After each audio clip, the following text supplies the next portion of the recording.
product selection and product validation. I'm going to be going over and showing you guys how to do it in this video.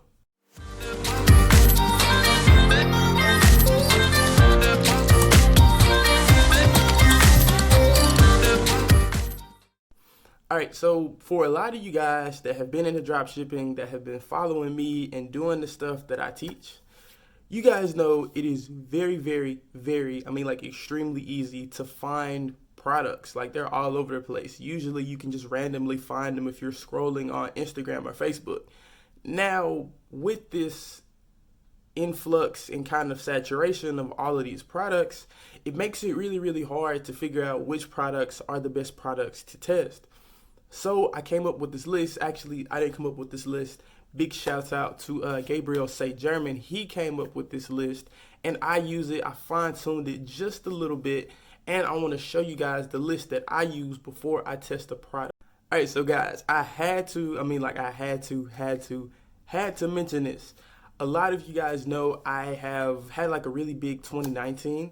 And my goals for 2020 were to diversify my ad platform. So like you guys know, I'm really good with Instagram and Google ads. Combined, I've done probably about $250,000 in sales across both of those two. But I made a goal for 2020 to master Facebook ads. And when I say master, I don't mean just be like the most amazing person that ever ran a Facebook ad before, but I really want to learn how to like actually sustain a business using Facebook ads this year. So guys, I am going to be documenting and pretty much processing this entire journey and showing it to you guys, and then trying to put as much of it as I can on YouTube. So that's where this video came from. I actually went through a Facebook ads course. I went through Ari's and I went through Gabe's. You guys know I recommend those two like the absolute most. They're just amazing when it comes to like branding and structuring how you want to build out a store, and really just how to get good at ecom. Both of those two are like absolutely amazing. So I went through both of their courses. I've had their courses since like they pretty much first dropped, but I never really did anything with them because they have so much information on like Facebook ads and everything. But guys, this process that I'm about to show you guys is how I narrowed down from, I think I went from about 15 to 3 to 1 product that I'm going to be using, testing, and scaling with these questions that I asked myself. So these questions, guys, are going to be the questions pretty much that you guys can use whenever you have a bunch of products that you just want to test, how to narrow it down and figure out which product is actually the best to test using like these set of questions. So guys, this is the first part, I guess part 1 of me documenting that journey, and we got to start off with a product before we actually can sell anything. So hope you guys really enjoyed this part of the video. Alright guys, so here's the list of the questions that I ask myself when I'm validating a product right before I test it. Now, the way the list works is that some of the questions are really self-explanatory, so feel free to like read ahead, but I'm going to be breaking them down just so that you guys can really understand, I guess, the in-depth part of each question. So starting off with the first one, does the product solve a problem, or does it improve someone's quality of life? Now, I know you guys pretty much know this, but that's really what dropshipping is all about. Like, there's a reason why people don't dropship, I don't know, cell phone charges, anything like that, when they're just like regular and plain, because if they don't actually improve anybody's quality of life, if you can just find a product somewhere else, then why would somebody buy it from you? And it would be really hard to structure marketing angles around something that doesn't actually help or benefit people. Now, don't get me wrong, there are plenty of products. So like the burrito blanket or something like that, or like really any of the customizable products that have been trending over the past couple months. Those products, they don't really fit into this criteria, so I typically don't test products like that. But those products, they obviously work well, and like if they make people happy, then they improve quality of life some way.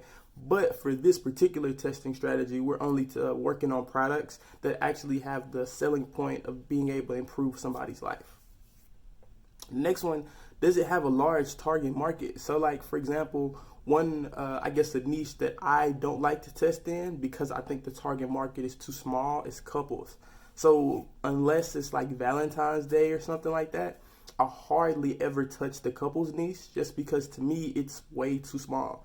Now, let's say we have like a fishing product, right? Now, there are millions upon millions upon millions of fishermen and people who just like to go fish. So it's the same thing when it comes to makeup products. Like those are such huge markets that people anywhere and everywhere, as a matter of fact, they love them and they always are buying stuff for it because it's a lucrative niche. It's a niche where people are known for buying stuff in it to help improve their quality of life, like how we said in the previous question. And then the next one is, can it be found in a traditional store?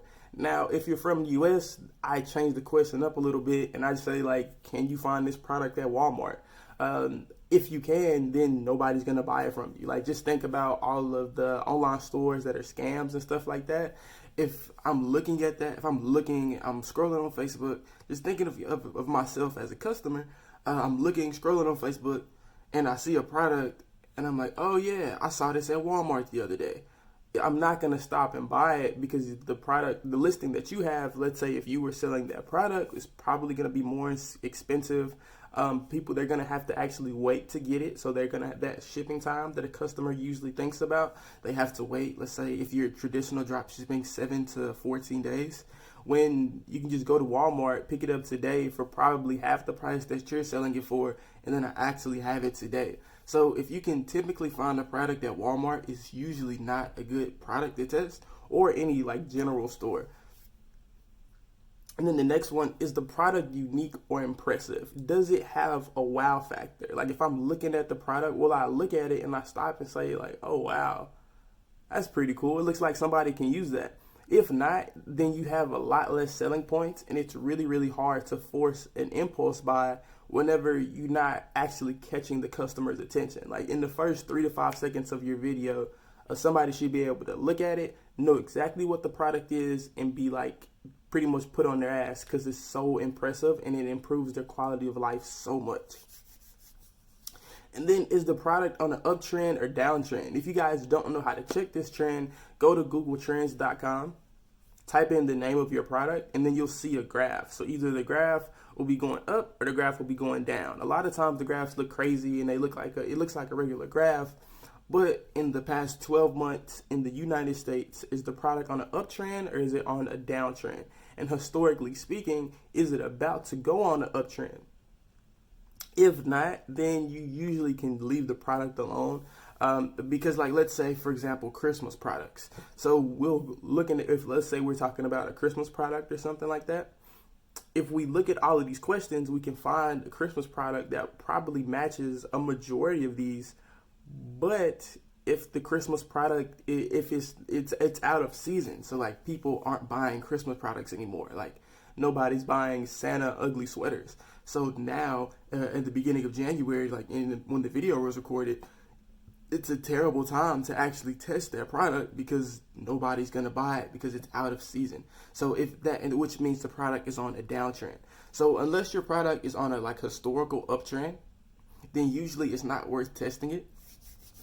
Now, one of the super duper important questions that a lot of you guys might get confused on is, are there competitors right now testing the product? Now, the reason why that's so important is because if somebody is actively spending money on a product that you want to test, that's a good sign. Because if they're spending money, it means that they're making money. Now, I'm not saying if it's somebody that's just now testing a product. Like if you search up the product on Facebook and you see a post with like 50K, 100K, or even millions of views, then that's always a good sign because that means that there's money in the niche, that people are spending money in the niche, and that you can make money in that same niche. So that's why that's always a good sign. And remember, guys, we always beat out our competition with amazing customer service, better ads, and we try to make the best website. Sometimes they're like super professional, and we can't always make a better website, but at the very least, we can kick their ass when it comes to branding.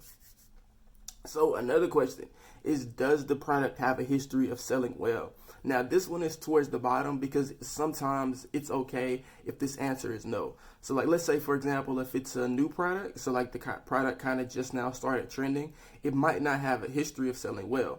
But let's say if we're talking about something like the mini fishing rod, I don't know if you guys have seen that product, but it's pretty much been a product that's been hot for years. So let's say if a different variation of the mini fishing rod comes out, you want to test it and pick it up and start selling it.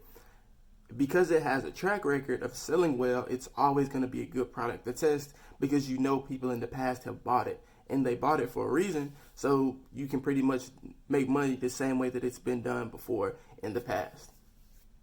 And then the very last one, which usually separates the really good products from just the okay products, is do you know somebody that will be interested in buying this product? That makes it, I guess, all of these other questions are very analytical and hypothetical.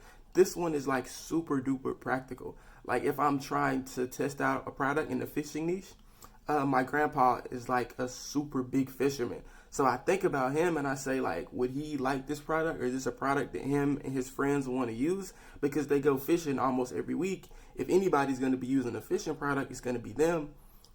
So if I can find a fishing product that they want, then that will like improve their quality of life. I don't know if you guys have noticed, but like quality of life and like giving out value is really all we're trying to, I guess, all this comes down to when it comes to picking a really, really good product is how much are you going to benefit somebody's life? Like what problems are you solving?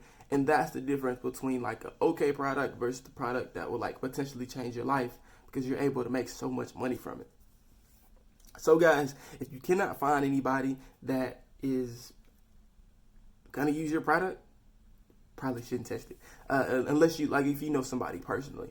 Now, one of them that I didn't put on here, that's my absolute favorite to add, is there a lot of video content for the product? Now, you guys know in some of my older videos, whenever I talk about video ad creation, how I do my research is I look on Facebook, YouTube, and Venmo to see if there's any people using the product that have recorded content for that initial testing phase. Usually I'll compile all of the video clips together, make my own ad, and then that's how I like start making money off of it. Now, one of the really, really important ones, because I just ran across the product, the 360 fishing rod holder was a product I was like just about to test. Now, the only reason why I did not test this product, because it literally met every single one of these criteria. The reason why I didn't test the product is because it doesn't have enough video content on YouTube and Facebook. And because the product is meant to be used on a boat, I don't just have a boat that I can make video ads from. I decided not to test the product because there was only like 1 or 2 videos and they were really, really blurry of people using the product. So I left it alone because I knew I wasn't going to be able to make a really good video ad from it. So that final question, guys, is there already good video content for your product? Is usually my favorite one to ask just because it'll help out with that marketing piece right after this. All right, I really hope you guys enjoyed this video of questions that I asked myself right before I test the product. Now, these validation questions are just my list. You can come up with your own list of questions that you want to use and put together for your own stuff. This is just my list. Like I said, guys, you're going to want to tweak it for your stuff.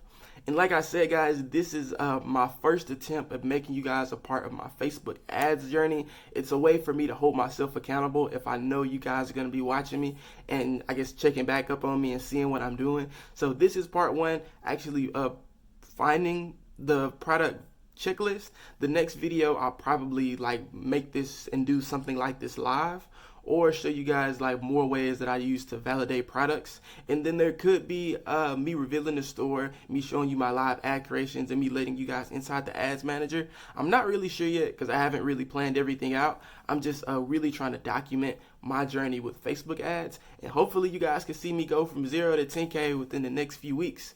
So again, thank you guys so much for watching this video. If you guys haven't already, please, please, please drop a comment. I love to know what you guys think about these videos. It is literally like the most important thing to me. And if you guys have any questions, you guys feel free to shoot me a message on Instagram. Again, I respond to everyone. And thank you guys again so much for supporting my channel up until this point. You guys take care.